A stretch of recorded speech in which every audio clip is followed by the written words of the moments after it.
tentang kembali kepada Allah, kembali lagi kepada jalannya Allah, back to Allah. Artinya, ketika kita ingin kembali lagi kepada jalan Allah, maka kita mesti mendapatkan hidayahnya Allah. Dan hidayah itu, teman-teman, perlu dicari. Hidayah itu nggak akan datang sendiri, perlu kita cari. Sesuatu yang kita inginkan itu perlu kita usahakan. Teman-teman misalkan pengen jadi polisi, pengen jadi tentara misalkan, pengen jadi guru, pengen kuliah di universitas A, universitas B, universitas terbaik misalkan ya, itu mesti diusahakan. Begitupun hidayah. Hidayah pun mesti diusahakan. Untuk kembali lagi kepada Allah, itu gak mesti kita eh,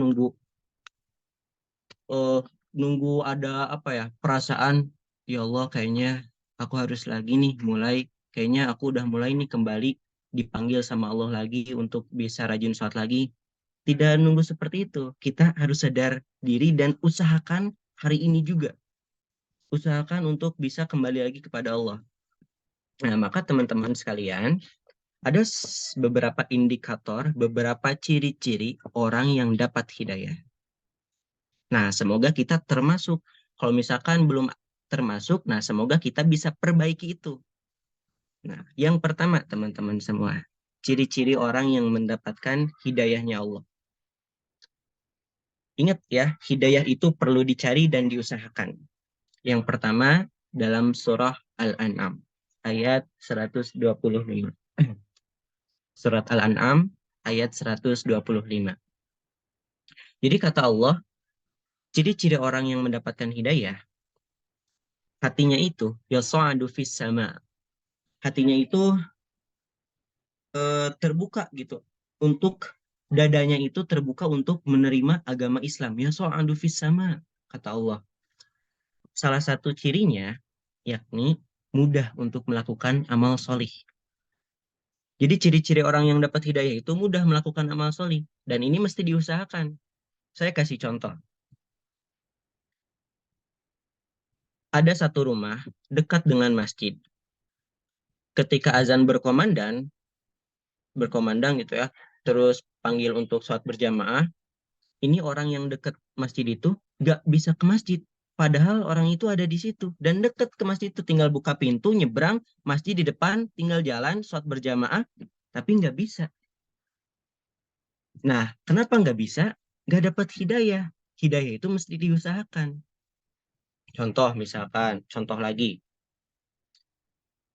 Orang-orang, teman-teman kita misalkan ya, ada yang ngafalin Al-Quran. Ih, kamu kok bisa ya ngafalin Al-Quran sebegitu banyak misalkannya, itu gimana sih caranya? Dikasih caranya misalnya tuh ya, caranya gini gini gini. Ih, aku juga pengen misalnya tuh ya. Tapi setelah dikasih cara-caranya, nggak ada diusahakan untuk melakukan yang telah diberikan cara-caranya oleh teman kita ini penghafal Al-Quran. Kita nggak mau usahakan, padahal kita tuh udah bilang kita tuh mau, tapi nggak diusahakan. Jadi teman-teman, ketika kita ingin kembali lagi kepada Allah, itu bukan hanya mau di dalam hati juga, tapi fisik kita ini mesti usahakan juga. Pohon, pohon itu makanannya itu hanya air saja. Pohon, pohon itu makanannya hanya air saja. Tapi teman-teman bisa lihat kan ada pohon yang begitu besar, kuat, lebat daunnya gitu ya. Padahal makanannya cuman air saja. Begitupun hidayah. Ketika kita mengusahakan untuk mendapatkan hidayah, maka iman kita, jiwa kita, hati kita, pikiran kita itu berpengaruh, akan kuat. Dan ini bisa dirasakan ketika teman-teman usahakan. Nah, maka yang pertama tadi ciri-cirinya merasa mudah untuk beramal solih, untuk melakukan amal solih. Misalkan sedekah, lewat nih sedekah, kita ngasih 2.000, ternyata ada lagi sedekah, kotak sedekah lagi gitu ya, kita ngasih lagi. Terus pas keluar ruangan, misalnya keluar kelas, keluar sekolah, atau keluar dari masjid, keluar dari kegiatan apapun, di jalan ada yang minta-minta misalkan ya, sedekah lagi. Terus ketemu lagi di jalan satunya lagi, ada yang minta-minta lagi. Duh, ini tuh kayaknya hari ini kebanyakan ngeluarin uang deh kayaknya. Udahlah, cukup aja deh sedekah mah yang tadi-tadi aja. Nah, Ketika teman-teman lebih lebih apa ya? Lebih mudah untuk melakukan sedekah, lebih mudah untuk melakukan amal soleh, lebih maksimal untuk melakukan amal soleh, maka hidayah pun akan maksimal untuk dikasih oleh Allah kepada teman-teman. Nah, seperti itu. Jadi hidayah itu mesti diusahakan. Itu ciri-ciri yang pertama ya. Jadi mudah melakukan amal soleh. Teman-teman, selanjutnya yang kedua, ciri-ciri orang yang mendapatkan hidayah.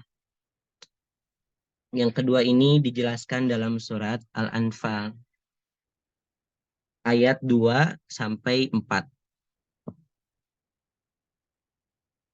Ayat 2-nya itu Allah berfirman, sesungguhnya orang-orang mukmin, orang-orang beriman, ketika disebut nama Allah, gemetar hatinya.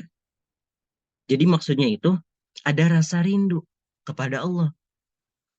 Ketika disebut nama Allah, gemetar hatinya tuh. Kayak kita jatuh cinta dengan seseorang. Contoh, kita jatuh cinta dengan seseorang, disebut namanya, kerasa, ih, nah ada nama dia disebut misalkan. Atau misalkan lihat barangnya dia, lihat sendalnya dia, ih, ada sendal dia, berarti tandanya ada dia di sini misalkan. Seperti itu, ada rasa rindu kepada Allah. Orang tua, saya kan punya ini ya, punya sekolah, punya pesantren. Ketika jadwal perpulangan, kan ada jadwal perpulangan selama 3 bulan satu kali. Pulangnya itu selama 5 hari. 3 bulan nanti ada jadwal pulang 5 hari. Itu ketika diumumkan besok jadwal pulang ya. Padahal jadwal pulangnya itu besok, tapi diumuminya itu dari hari ini. Itu semua santri mikirin orang tua terus. Jadwal makan misalkan ya, ayo makan dulu. Oh iya ya duluan duluan. Biasanya kalau misalkan jadwal makan itu sering rebutan. Oh ya jadwal makan gitu ya buru-buru. Ini ketika dipanggil jadwal makan, ya duluan duluan gitu, duluan lagi nyiapin ini barang-barang buat persiapan pulang. Jadi fokus buat buat mempersiapkan pulang karena rindu dengan orang tua belum ketemu.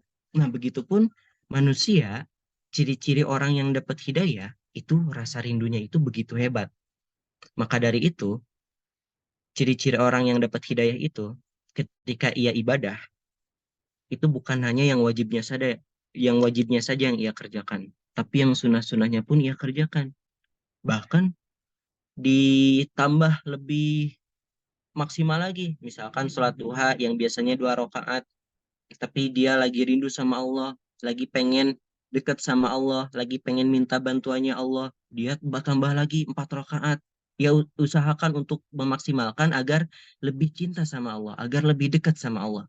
Begitupun orang yang rindu. Ketika ada satu pasangan, misalkan ya, rindu nih, belum bertemu, mungkin seorang ayahnya kerja, belum pulang beberapa hari, ibunya di rumah rindu, ngebet pengen bertemu, itu pasti memaksimalkan.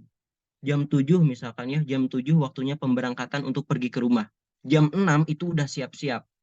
Bahkan jam 6 bisa langsung berangkat, biar cepat bertemu istrinya. Begitupun ketika kita memaksimalkan ibadah kita, memaksimalkan amal kebaikan kita, untuk apa? Untuk bisa lebih dirasakan dicintai oleh Allah Subhanahu wa taala. Ya, seperti begitu. Nah, kemudian ayat yang 3 dan 4-nya, mereka itulah orang-orang yang beriman. Bagi mereka derajatnya tinggi di sisi Tuhannya dan ampunannya serta ampunannya begitu tinggi. Artinya, ketika ada rasa rindu itu bukan diaplikasikan, ya Allah saya rindu misalkan ya, bukan seperti itu. Ketika orang yang dapat hidayah, mereka mengaplikasikan rasa rindunya itu dengan seringnya berdoa. Mau sedang susah misalkan, mau sedang senang, tidak pernah putus dari yang namanya doa. Biasanya manusia ketika membutuhkan Tuhan itu ketika mereka sedang diberi ujian yang berat. Dan terkadang ketika diberikan kesenangan mungkin ya, terkadang lupa gitu ya, kesenangan itu berasal dari siapa. Kesenangan itu diberikan oleh siapa. Nah, maka dari itu baik senang, baik sedih, tidak pernah putus dari doa. Makanya jangan heran teman-teman. kalau misalkan ada para ulama atau misalkan orang-orang solih ya, semoga kita juga termasuk, ketika ia berdoa sampai nangis-nangis. Karena mereka udah merasakan dekat dengan Allah. Orang yang dapat orang yang dapat hidayah itu memang sulit untuk dirasakan, untuk mengerti perasaannya. Hanya bisa dirasakan oleh sendirinya. Dan itu karena hasil usahanya. Nah, maka jangan aneh kalau misalkan ada orang-orang solih ya, setiap dapat ujian itu jawabannya tuh pasti begini. Ya, namanya juga takdir, saya jalani aja gitu. Ketika dapat cobaan yang berat, ya mungkin ini salah satu Allah pengen menghapus dosa saya. Jawabannya tuh simple. Jawabannya tuh bikin jawaban ringan aja, nggak diambil pusing. Kamu kenapa sih? Em, Padahal saya tuh tahu kamu tuh dalam segi harta misalnya tuh ya, dalam segi ekonomi begitu cukup, tapi kamu gak pernah terbebani dengan itu semua. Kenapa sih? Ya nanti juga selama kita masih hidup, Allah bakal ngasih rizki. Allah bakal jamin. Tandanya rizki kita itu belum habis. Makanya ada kisah teman-teman nih soal rizki ya. Teman-teman pasti tahu kisahnya, seorang wanita, dia itu dulunya itu mohon maaf ya, pelacur. Kemudian ia bertobat yang memberi minum kepada anjing itu. Teman-teman mungkin udah agak aneh cerita itu. Kemudian masuk surga. Nah, kita bukan melihat sisi ngasih minum anjingnya ya, tapi melihat sisi bahwasannya si wanita ini masih ada masih ada batas, masih ada baterai kalau misalkan di handphone itu masih ada baterai bahwasanya sisa hidupnya itu dia itu ditulis ya di Lauhul Mahfuznya, ditulis di takdirnya ngasih minum anjingnya dulu, ngasih minum anjing. Baru setelah habis ngasih minum anjing meninggal. Nah, begitupun kita juga ada batas hidupnya, ada baterainya. Nah, selama kita masih hidup, tandanya baterainya masih ada. Dan apapun ketika baterainya masih ada, bakal dijamin kehidupannya oleh Sang Pencipta. Seperti itu. Nah, itu ciri-ciri orang yang dapat hidayah. Jadi ada rasa kerinduan kepada Allah yang diaplikasikan lewat sholat dan doa. Next, teman-teman yang ketiga, ciri-ciri orang yang mendapatkan hidayah. Back to Allah. Cara kembali untuk kepada Allah mesti kita usahakan untuk mendapatkan hidayah. Karena satu-satunya untuk kembali kepada Allah dengan hidayahnya Allah Subhanahu wa taala. Nah, kemudian yang ketiga, belajar istiqomah dalam kebaikan. Ini dijelaskan dalam surat Al-Ahqaf ayat 13. Dijelaskan dalam surat Al-Ahqaf ayat 13. Belajar istiqomah dalam kebaikan. Teman-teman, hidup ini kan yang paling sulit itu istiqomah. Jangankan tentang akhirat, tentang dunia saja, manusia itu susah untuk konsisten. Contoh, seorang dokter memberikan saran kepada pasiennya. Kata dokter, kamu Fulan, nanti setiap pagi jalan ya 1 jam biar sehat misalkan ya. Jangan dulu makan pedes-pedesan ya. Jangan dulu minum yang eh, dingin-dingin atau berwarna ya. Cukup air putih dulu misalkan ya. Mungkin kita mendengar saran dari dokter. 1 hari mungkin dilakukan, 2 hari mungkin masih dilakukan. Mungkin ketiga harinya udah mulai lepas tuh saran dari dokter. Padahal kita masih sakit gitu ya. Contoh, masih sakit. Tapi kita udah lepas saran dari dokter. Gak bisa konsisten dengan omongan dokter. Jangankan omongan dokter, gak bisa konsisten. Omongan Allah juga terkadang kita gak bisa konsisten untuk mendengarkan omongan atau misalkan ketika Allah berfirman gitu. Misalkan kata Allah, salah satu belajar istiqomah. Kata Allah, berbuat baiklah kepada manusia misalkan ya. Janganlah kamu mengejek-ngejek, menghina-hina, mengolok-ngolokkan. Contoh, itu kata Allah. Ketika kita baca ayat itu atau misalkan ketika kita baca ya, oh kata Allah tuh jangan menghina. Mungkin kita sadar ya, udah mulai tuh beberapa jam mungkin atau sehari kita udah mulai tidak menghina. Tapi bisa jadi ketika beberapa hari, ngehina lagi. Atau misalkan kata Allah, jangan ngomongin orang, jangan gibah. Dengar kajian misalkan teman-teman, dengar kajian, wah udah beberapa kali dengar kajian, mendatangkan materi misalkan. Teman-teman tersentuh hatinya, mungkin tersentuhnya bisa jadi saat ini saja. Keluar dari keluar dari ranah kajian bisa jadi teman-teman balik lagi sifat aslinya seperti bagaimana gitu ya. Bisa jadi seperti itu.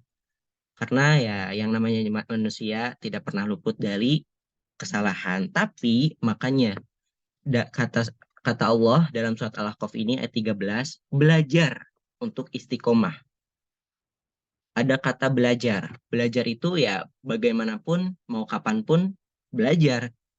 eh, Hari ini belajar untuk istiqomah, ternyata di pertengahan nggak istiqomah lagi misalkan ya, tapi kedepannya belajar lagi buat istiqomah, terus belajar. Jangan pernah putus dari yang namanya belajar gitu.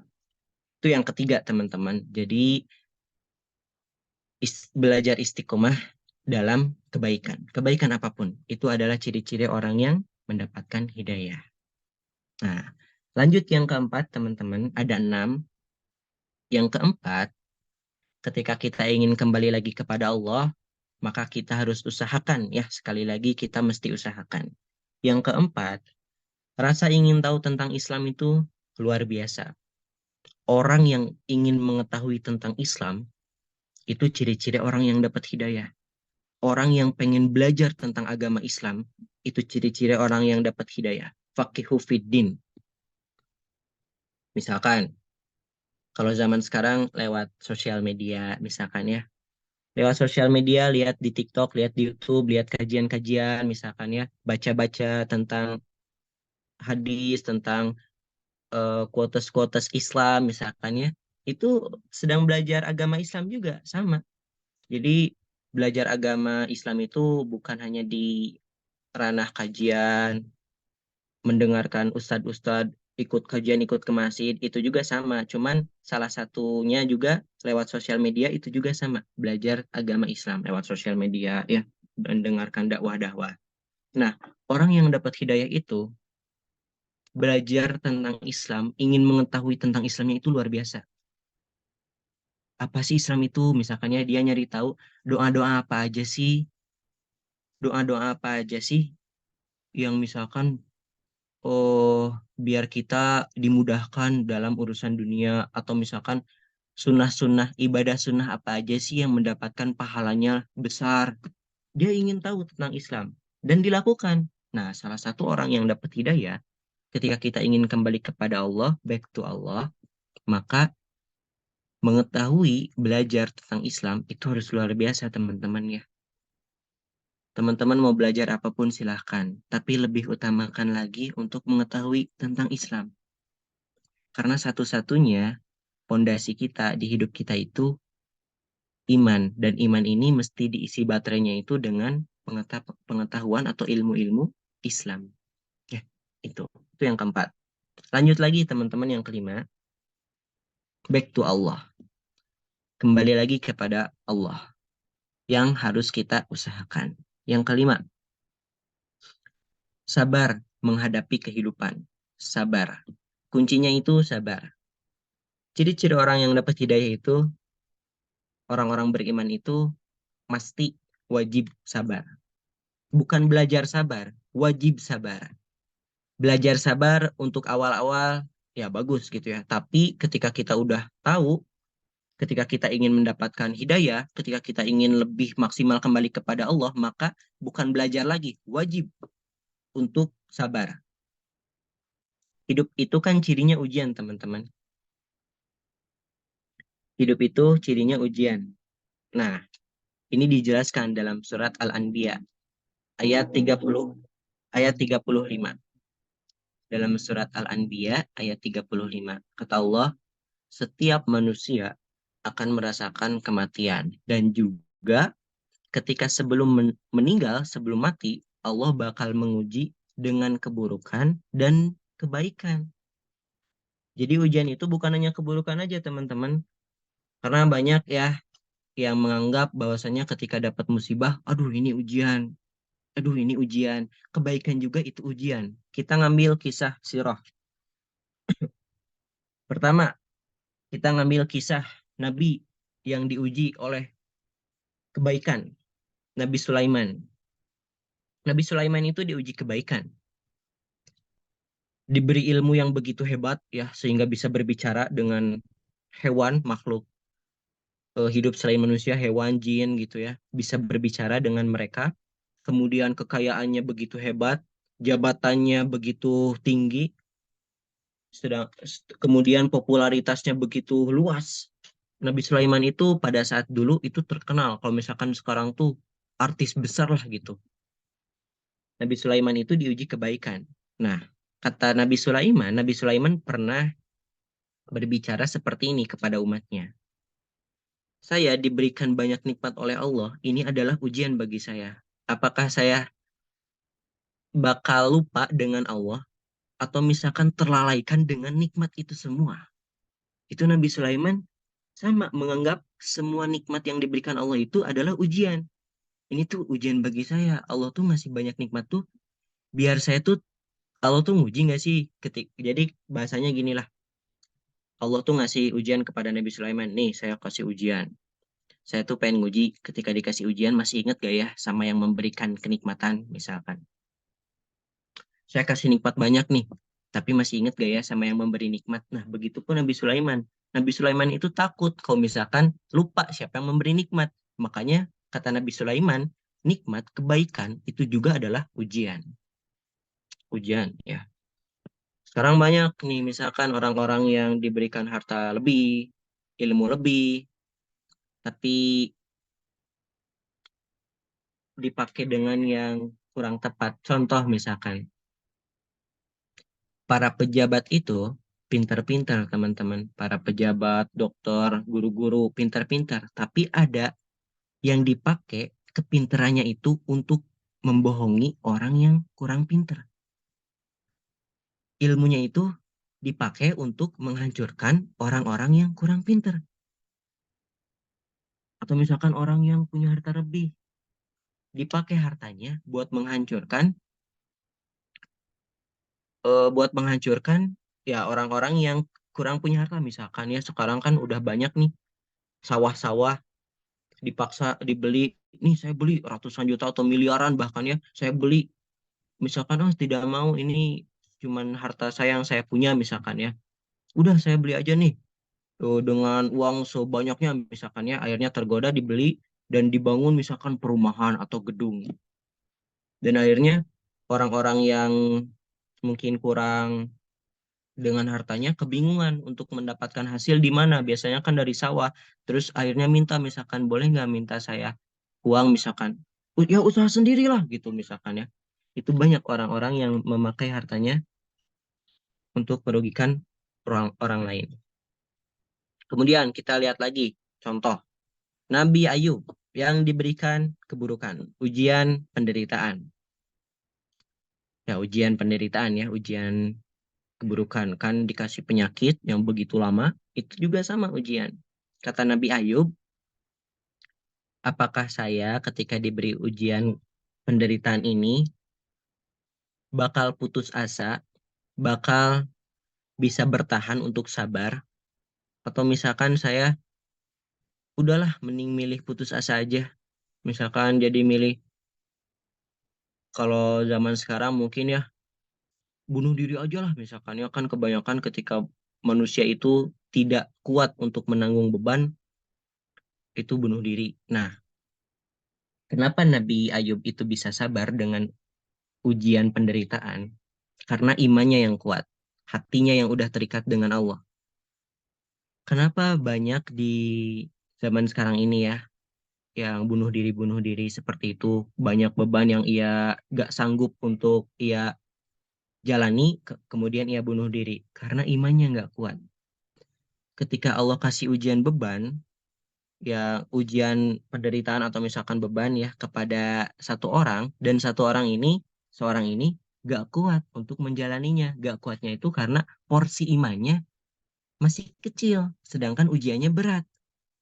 Ujian itu bisa dijalani karena iman, teman-teman. Jangan menganggap banyak ya, menganggap itu ketika kita berhasil menghadapi ujian itu karena hasil kita. Ya, betul hasil kita. Tapi hasil kita ini juga terlahir dari iman. Nah, makanya ketika iman sempit itu banyak yang nggak kuat. Akhirnya stres misalkan ya, marah-marah misalkan, marah ke sana kemari itu ketika diberi penderitaan, imannya nggak kuat, bebannya nggak bisa ditangkap, ya seperti itu. Nah, Nabi Ayub itu bisa bertahan itu karena imannya yang kuat. Ketika dikasih, nah salah satunya ketika dikasih penderitaan oleh Allah Subhanahu Wa Taala, Nabi Ayub tetap beribadah, Nabi Ayub tetap berdoa, Nabi Ayub tetap beristighfar, tetap berikhtiar berobat, makanya imannya menjadi kuat. Nah, itu ya salah satunya. Jadi sabar menghadapi kehidupan. Salah satu orang yang dapat hidayah itu sabar menghadapi kehidupan. Yang terakhir teman-teman, yang terakhir, ciri-ciri orang yang mendapatkan hidayah, astagfirullah. Ciri-ciri orang yang mendapatkan hidayah, back to Allah, banyak mendengar dan mengikuti kebaikan. Nah, jadi orang yang banyak mendengar kebaikan, banyak mengikuti kebaikan, contoh misalkan di sosial medianya mengikuti ustadz-ustadz misalkan ya, atau mendengar yang tadi ya, mendengar kebaikan kajian-kajian, matanya misalkan dilihat untuk kebaikan-kebaikan, itu insya Allah tanpa kita sadari itu mengobati iman kita, menumbuhkan rasa cinta kepada Allah. Teman-teman, orang-orang soleh itu, para ulama, orang-orang soleh,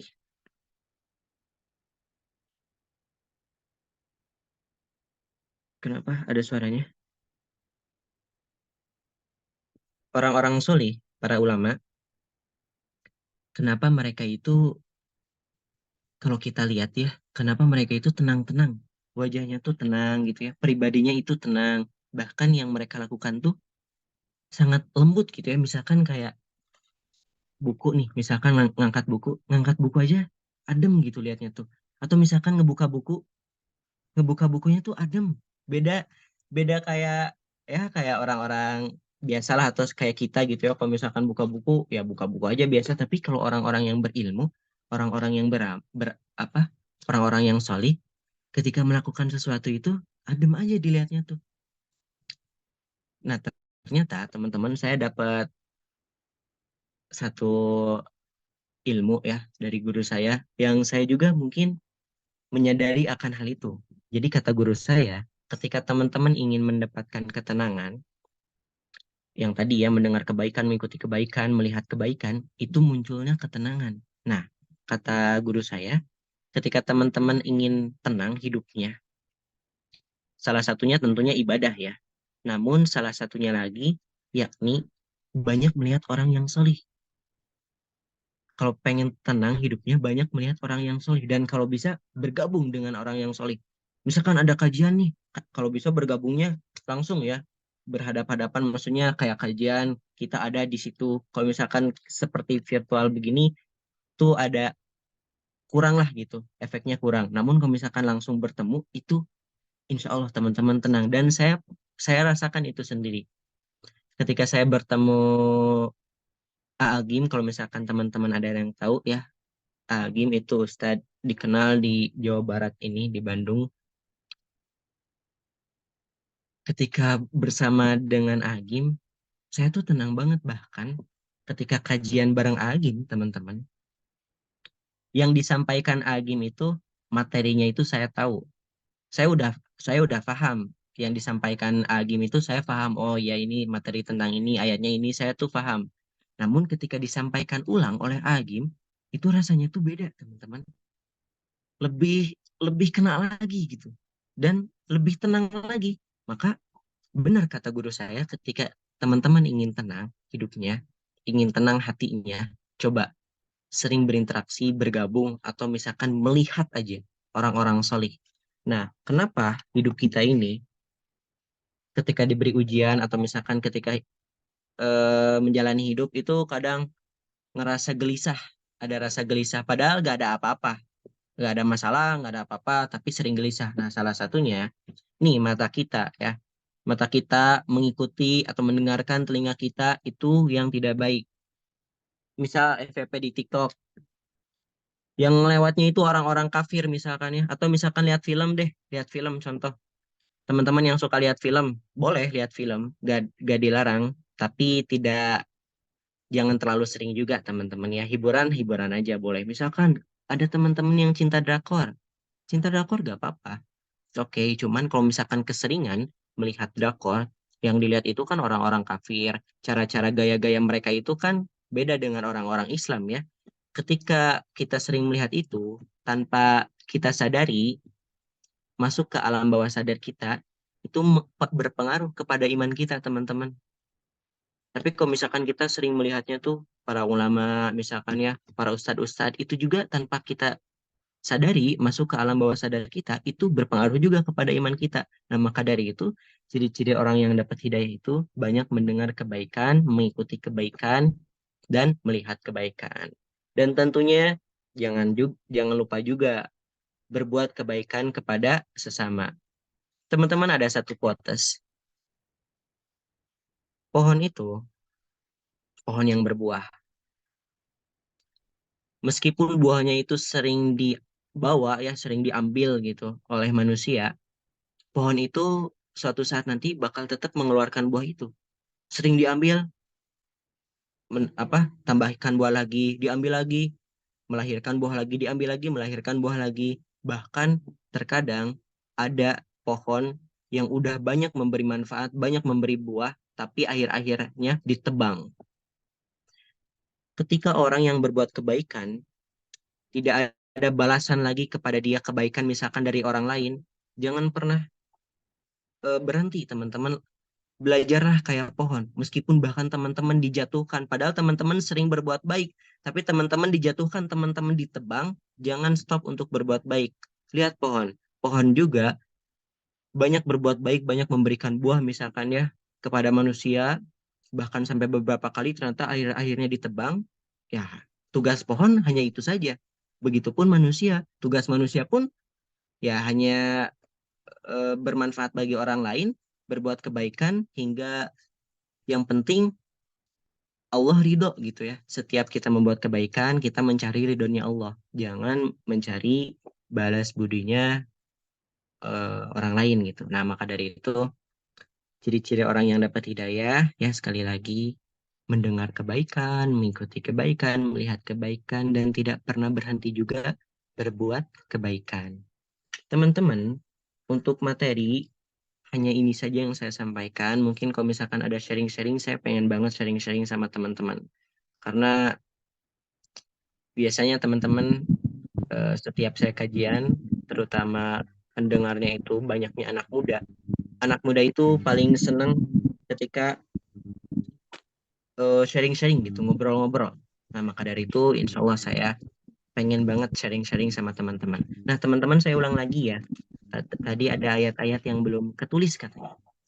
Teman-teman, ciri-ciri orang yang dapat hidayah, back to Allah. Ingat, back to Allah, kembali lagi kepada Allah itu mesti diusahakan. Nah, yang pertama tadi dalam surat Al-An'am 125, ciri-cirinya itu merasa mudah melakukan amal solih. Nah, yang keduanya dalam surat Al-Anfal ayat 2 dan ayat 4. Ada rasa rindu kepada Allah yang diaplikasikan lewat sholat, lewat berdoa. Yang ketiganya, belajar istiqomah dalam kebaikan dalam surat Al-Ahqaf ayat 13. Nah, yang keempatnya, orang yang rasa ingin tahu tentang Islam, ingin belajar Islam, itu ciri-ciri orang yang dapat hidayah. Faqihu fiddin. Nah, yang kelimanya, belajar sabar menghadapi ujian. Tapi ketika teman-teman udah mulai paham arti sabar, teman-teman udah sering melakukan sabar, maka buat teman-teman itu bukan belajar lagi, wajib untuk terus sabar. Siap, teman-teman? Biar Allah lebih cinta kepada kita, ya. Kemudian yang terakhirnya, banyak mendengar kebaikan, melihat kebaikan, mengikuti kebaikan, serta berbuat kebaikan. Wallahu a'lam bishawab. Saya kembalikan lagi kepada MC, moderator gitu ya. Silahkan, tafadhol. Masya Allah, tabarakallah, jazakallah khairan kasiran kepada Ustadz Huzaifah yang telah menyampaikan materi pada kajian malam hari ini. Semoga bermanfaat dan dapat dipahami dengan baik oleh kita semuanya. Baik, memasuki sesi yang berikutnya yakni sesi tanya jawab. Jika ada yang ingin bertanya silahkan ketik di kolom pesan. Jangan lupa sertakan nama dan asal grupnya. Dan teman yang ingin on mic silahkan izin terlebih dahulu di kolom pesan untuk nanti saya persilahkan.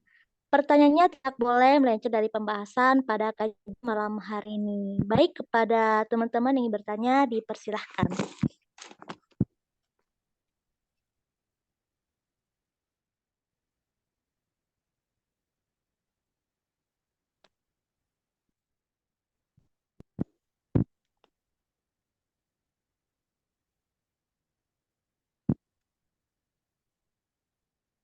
Afwan Ustaz, Ana izin untuk membacakan pertanyaannya. Iya, iya, tafadhol, tafadhol. Nah, Assalamualaikum warahmatullahi wabarakatuh. Ana Naya, uh,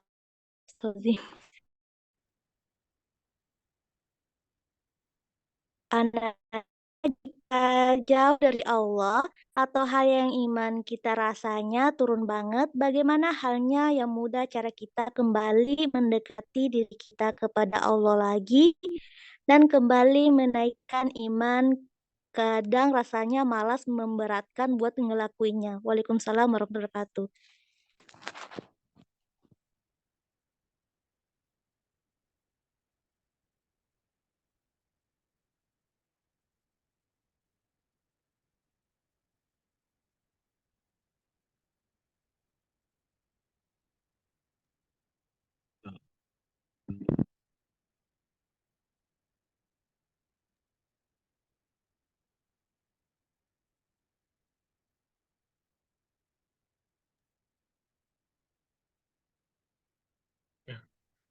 Ya, mohon maaf tadi mic-nya kematiin. Ya, bagaimana ketika kita ingin menaikkan iman tapi sulit gitu? Tadi itu pertanyaannya. Inam, Ustaz. Pertanyaan, jika kita jauh dari Allah atau hal yang iman kita rasanya turun banget, bagaimana halnya mudah cara kita kembali mendekati diri kepada Allah lagi, em, dan kembali menaikkan iman kita. Kadang rasanya malas memberatkan buat ngelakuinnya.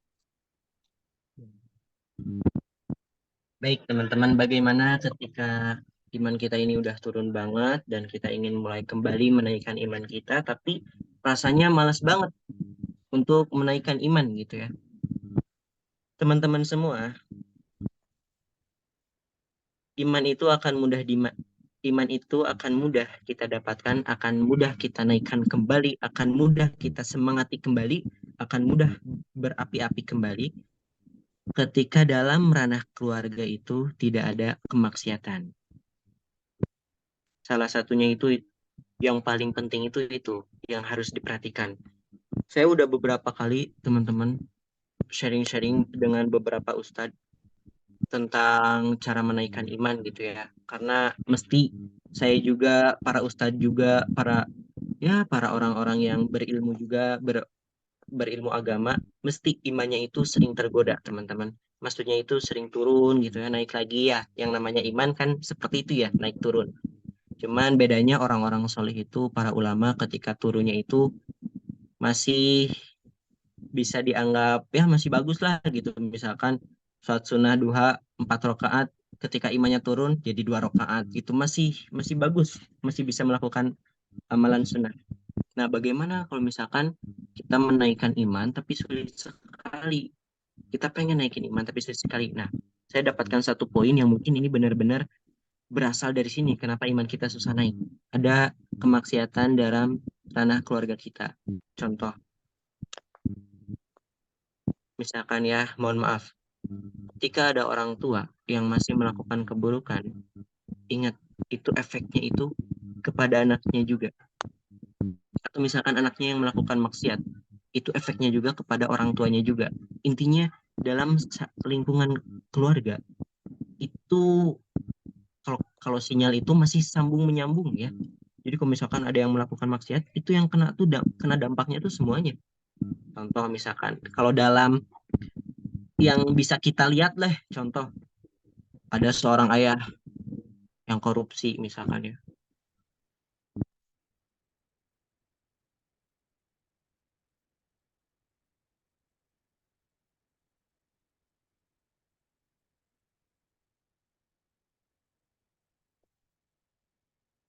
Lihat jelas kemaksiatannya. Maka dari itu hati-hati ketika melakukan maksiat bagi anak, bagi orang tua. Dan harus saling mengingatkan tentunya. Karena teman-teman semua, iman itu akan mudah kita naikkan kembali ya, akan mudah kita dapatkan kembali, akan mudah kita untuk semangati kembali ketika kemaksiatan itu udah mulai turun. Tapi kalau misalkan ada maksiat dan bahkan malah meningkat lagi maksiatnya, itu susah iman itu untuk masuk. Dan tentunya mesti dibarengi dengan doa ya, karena doa itu senjatanya Islam, senjatanya umat Muslim, maka mesti juga dibarengi oleh doa. Tapi yang harus diperhatikan itu coba ranah keluarga kita ya. Misalkan kalau misalkan kita sering melakukan maksiat, mungkin saudara kita deh, kakak kita, adik kita, misalkan melakukan maksiat bersembunyi-sembunyi. Terus kita sebagai ya saudaranya pengen menaikkan iman misalkan ya, tapi ada saudara kita satu keluarga yang masih melakukan maksiat, itu bakal sulit. Maka dari itu, kenapa ada ayat di Al-Quran tentang, aduh saya lupa lagi surat apa ya. Jagalah keluargamu ya, jagalah istri-istrimu, anak-anakmu dari panasnya api neraka. Nah, maka dari itu ternyata ini juga berpengaruh, maksiat juga berpengaruh. Berpengaruhnya kepada iman dan keberkahan kehidupan. Ketika salah satu keluarga kita yang masih melakukan maksiat, maka dampaknya itu semua keluarga. Teman-teman, maka dari itu harus saling mengingatkan sesama keluarga. Misalkan ibu atau anak, misalkan ya, udah sholat belum?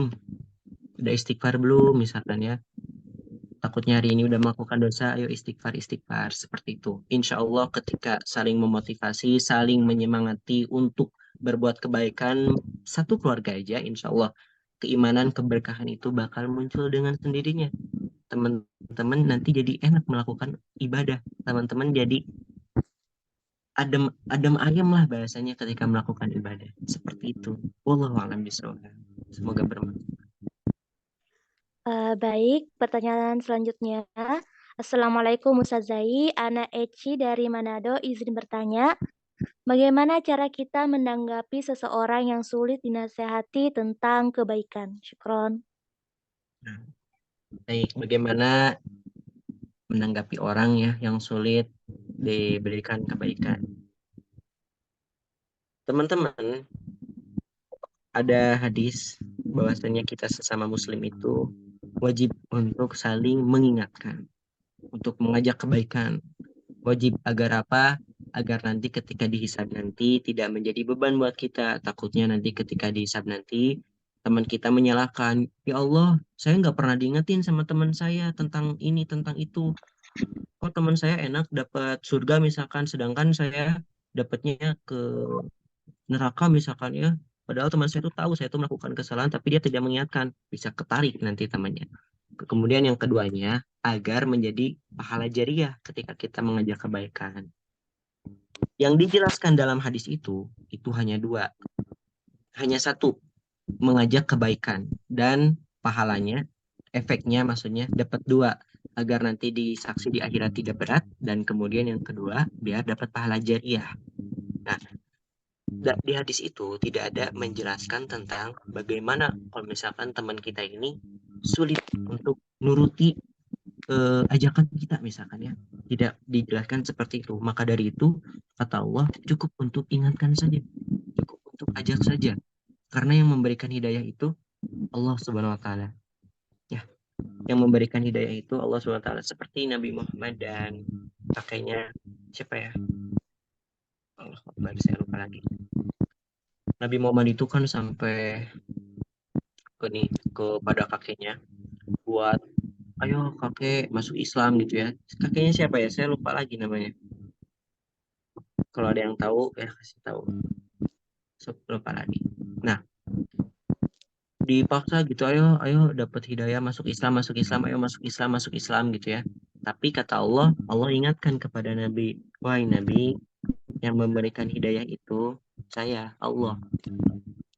Tugas makhluk itu kita sebagai manusia berdoa aja, berdoa biar didapatkan iya hidayah. Maka dari itu ketika ada teman, bagaimana menanggapi teman nih yang udah diajak kebaikan tapi masih sulit. Nah, maka doakan saja semoga hatinya dibukakan hidayah oleh Allah Subhanahu wa taala. Tapi tentunya kita udah mengajak dan mengingatkan. Urusan dia menurut atau tidak itu gimana Allah. Tapi urusan kita juga ikhtiarnya doakan dia. Itu tanggapannya. Oke? Wallahu a'lam bishawab. Baik, pertanyaan selanjutnya. Assalamualaikum, izin bertanya. Tadi Ustadz menjelaskan tentang menonton film, tentang Ya. contohnya drakor itu banyak melihat orang-orang kafir. Terus Hmm, bagaimana jika kita berteman dengan orang non-muslim? Syukron. baik. Bagaimana berteman dengan orang non-muslim? Nah, teman-teman, ketika kita berteman dengan orang non-muslim, contoh yang tadi di film dulu deh, kita ngebahas film dulu yang di drakor ya, banyak orang-orang kafir. Di film itu kan kita full melihat ya keseharian, ya intinya setiap jam, setiap action di film itu kita melihat aksinya dia.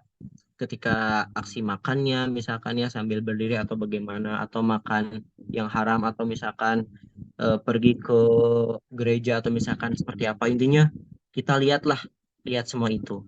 Namun ketika berteman dengan orang kafir, misalkan bertemannya di ranah sekolah saja, kita lihat dia belajar, belajar, belajar biasa.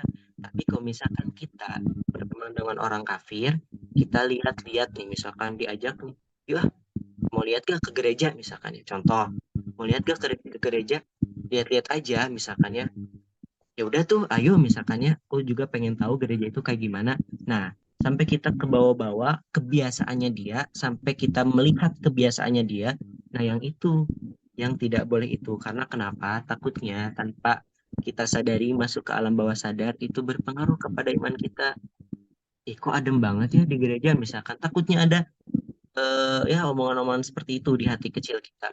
Ih, gereja tuh gini ya, tapi adem juga ya misalkan gitu ya.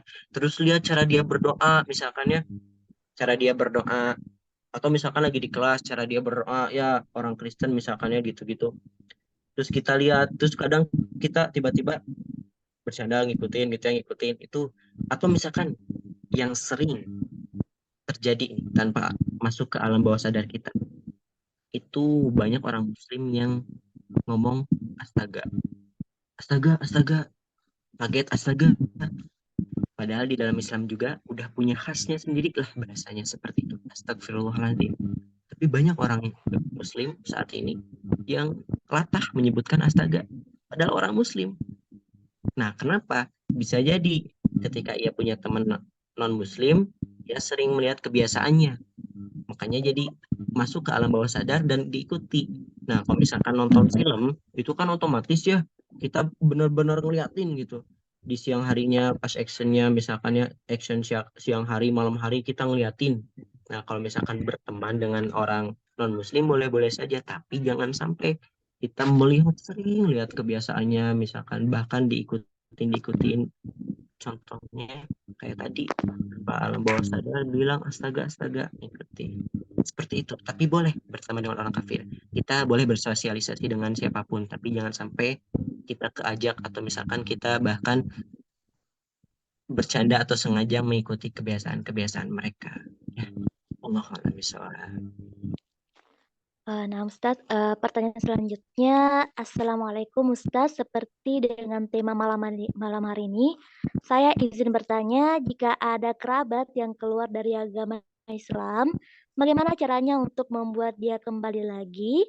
Secara kita udah tahu kalau hal yang dilakukan itu salah, tapi terkadang bingung juga gimana caranya untuk menasehatinya. Syukron Ustadz.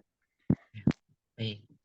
Bagaimana mengajak kembali ya kepada kerabat yang dulunya sudah muslim tapi ternyata keluar ya, murtad gitu, keluar dari Islam. Tapi kita pengen ngejak lagi karena kita tahu agama lain itu salah.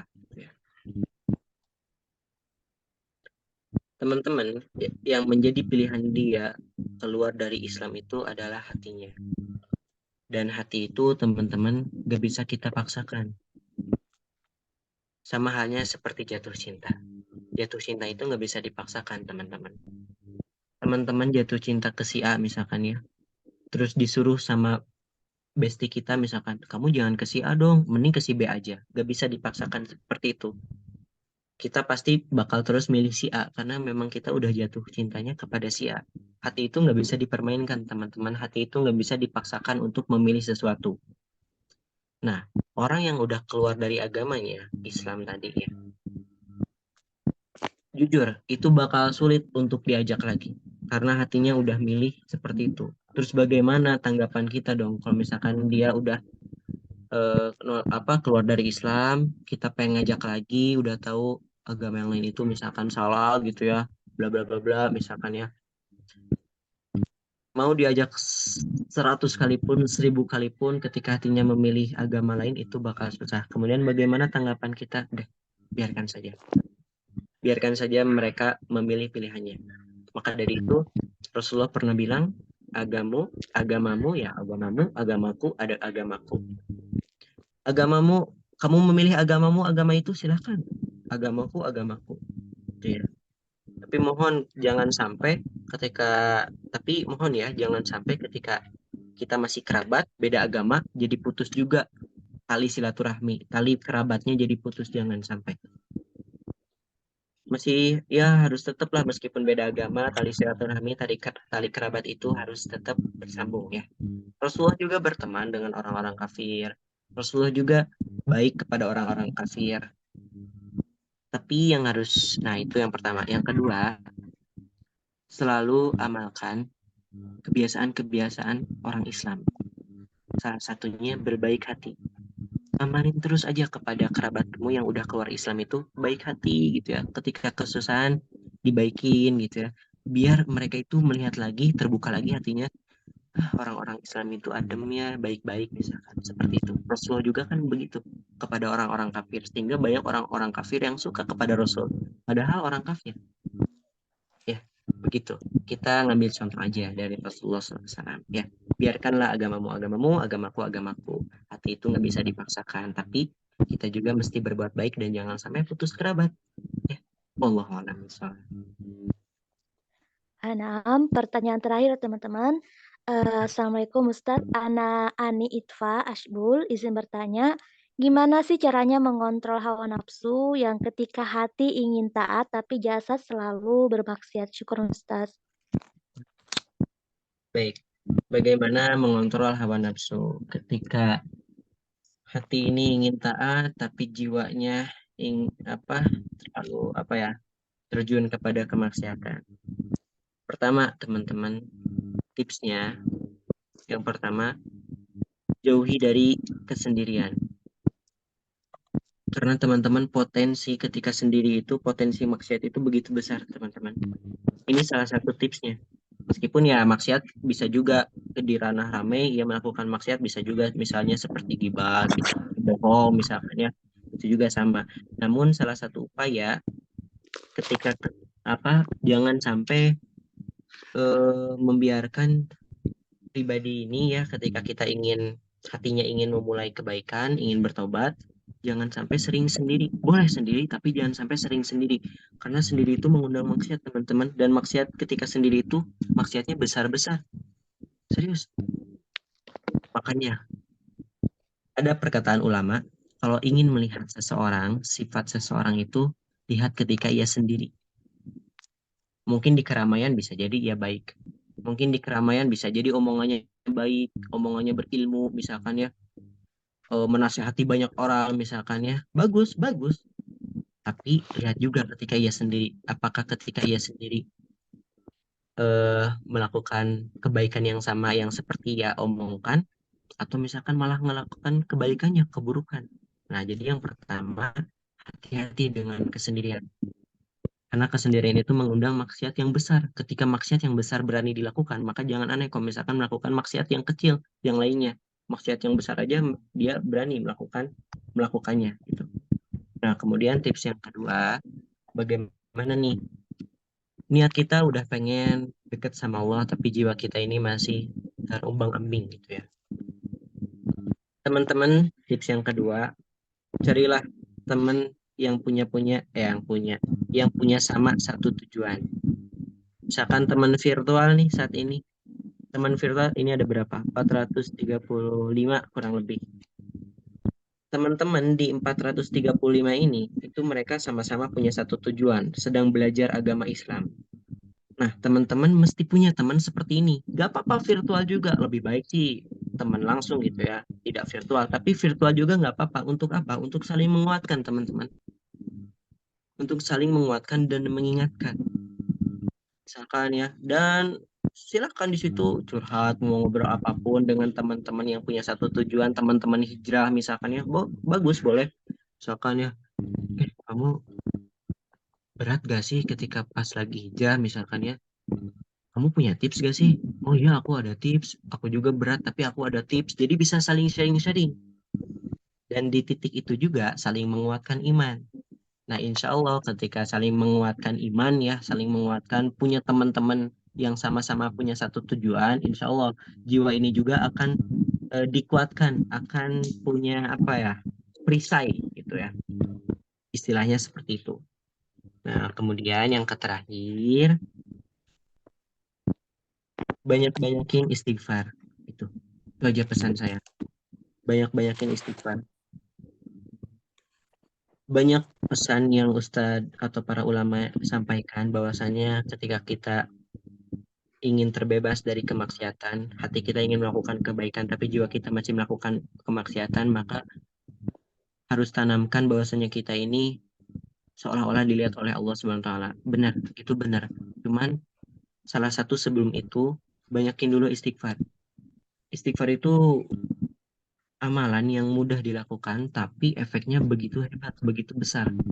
Dosanya kan, dosa besar juga bisa dihapus teman-teman dengan istighfar. Nah, ketika lisan kita banyak istighfar, itu insya Allah berpengaruh juga nih kepada obat obat jiwa, obat hati itu ya, obat obat hati ini. Banyakin istighfar. Kenapa saya menyarankan ini? Karena yang sering disampaikan oleh guru saya, setiap beres kajian, setiap beres eh, berpuisi misalkan di puisi upacara, berpidato di upacara, atau kajian-kajian, atau beres sholat bahkan ya. Hari ini udah istighfar belum? Istighfar kalau yang belum. Istighfar kita. Itu sering banget nanamin seperti itu. Dan kita nurut-nurut aja. Tapi kebanyakan keseringan istighfar itu lama-lama akhir-akhirnya tuh ada efeknya teman-teman ternyata istighfar itu. Maka dari itu banyak-banyakin dulu istighfar. Ketika banyak istighfar, tanpa alam bawah sadar masuk itu rasa kita ini orang yang banyak dosanya. Maka dari itu kita sering banyak istighfar tanpa kita sadari, astagfirullahaladzim, ini saya banyak dosa, astagfirullahaladzim, ini saya sering banyak dosa, seperti itu. Ya, maka dari itu yang terakhir banyak-banyak istighfar. Semoga ini bisa membantu teman-teman. Karena ya, yang mengatur jiwa ini kan Allah Subhanahu wa taala. Sedangkan kata Allah, ketika jiwamu ingin tenang, ketika jiwamu ingin ringan, maka banyaklah mengingat Allah. Mengingat Allah itu bisa dengan cara apapun, sholat, berzikir. Tapi yang salah satu efektifnya, insya Allah, sering banyak istighfar. Allah alam bisawab. Saya kembalikan lagi kepada MC. Silahkan. Baik, Masya Allah, ikhwat wa akhwatullah. Alhamdulillah, berakhirnya sesi tanya jawab tadi. Maka berakhir pula kajian akbar kita pada malam hari ini. Saya Kia selaku moderator pada kajian akbar malam hari ini mengucapkan jazakallah khairan kasiran kepada Ustadz yang sudah bersedia untuk meluangkan waktu dan berbagi ilmu bersama kami.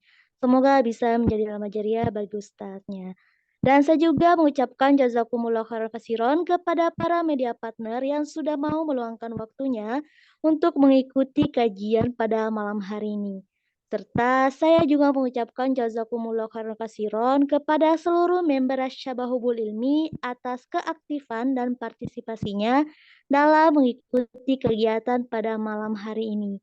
Insya Allah kita akan bertemu besok hari di kajian akbar hari ke-7 bersama Ustadz Tengku Sakra dengan tema bersandarlah kepada Allah. Baik, sebelum acara ini benar-benar ditutup, marilah kita sama-sama berdoa dan insya Allah kembali dipimpin oleh Ustadz Huzaifah. Kepada Ustadz kami persilahkan. Oke, baik. Mari teman-teman kita berdoa dulu ya.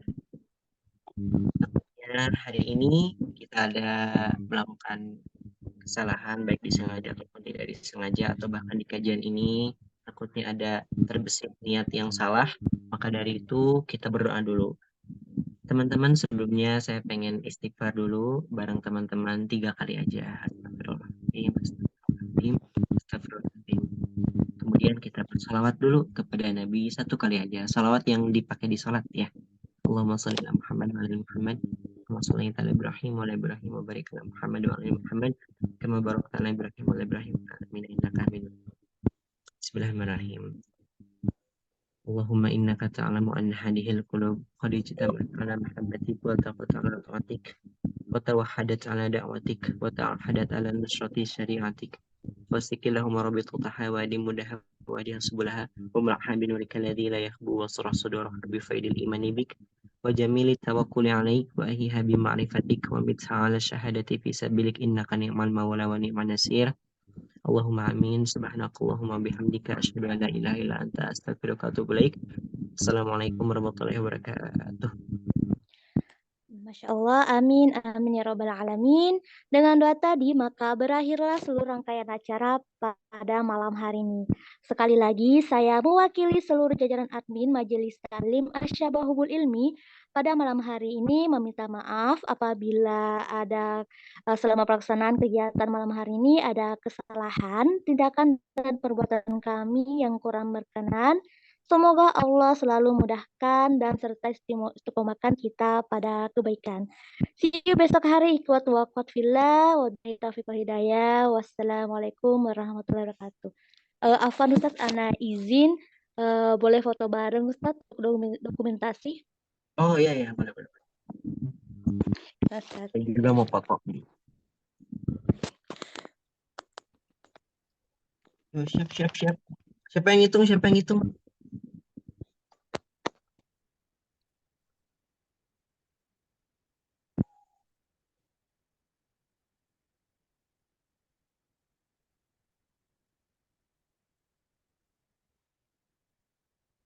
Baik, 1, 2, 3. Sekali lagi Ustaz. 1, 2, 3.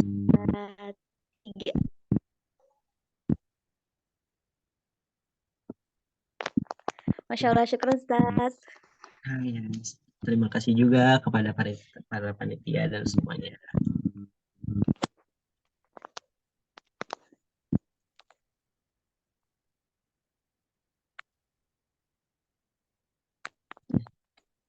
Ini saya bisa keluar. Nah, Ustaz, syukron. Oh iya. Baik, terima kasih. Saya undur pamit. Terima kasih semuanya. Assalamualaikum warahmatullahi wabarakatuh. Waalaikumsalam warahmatullahi wabarakatuh.